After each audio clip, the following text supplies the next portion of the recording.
there.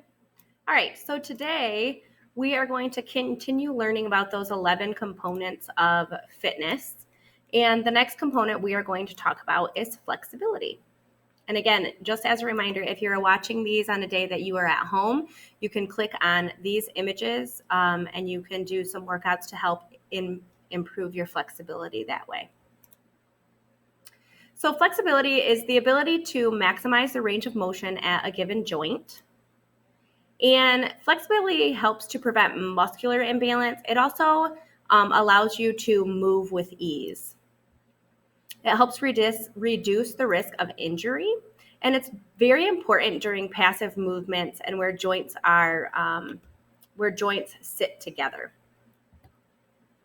Good flexibility gives you a good range of motion. It allows you to assume natural positions more easily, and it also helps you maintain good posture.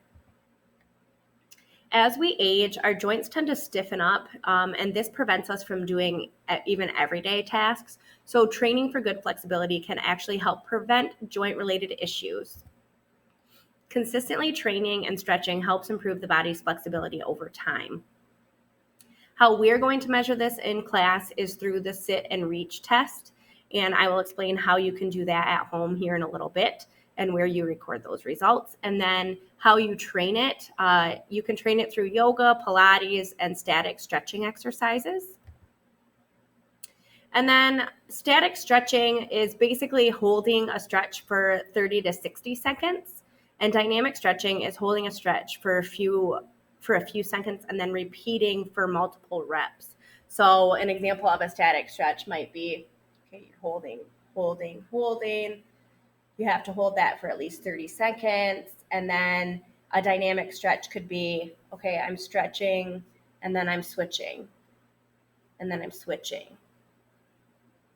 So you're only holding them for a few seconds and repeating for multiple reps.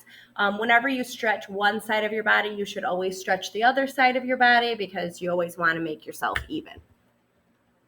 And a good exercise or sport example for flexibility is yoga.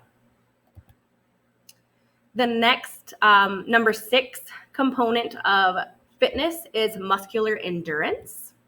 This is the ability of the muscles to resist fatigue while exerting an amount of force. It is a measure of how long a muscle can withstand a prolonged contraction or many repeated contractions. Training for muscular endurance requires you to perform many repetitions at a lower weight than you would use if you were training muscular strength. So an example of muscular endurance might be, okay, I'm going to perform 3 sets of 15 reps of 10 pounds if I'm just wanting to go for muscular endurance. And of course, the poundage would depend on where you are in your physical fitness level. How we measure muscular endurance is the sit-up test, a push-up test, and then wall squats, as well as a plank test. And then how you can train for it, you can go walking, running, cycling, do sit-ups, push-ups, pull-ups, squats, lunges. You can also do movement-specific sport exercises, so you can train in those specific movements for specific sports. And then the exercise or sport example I have is push-ups, pull-ups, and sit-ups. These are all performed to the point of fatigue.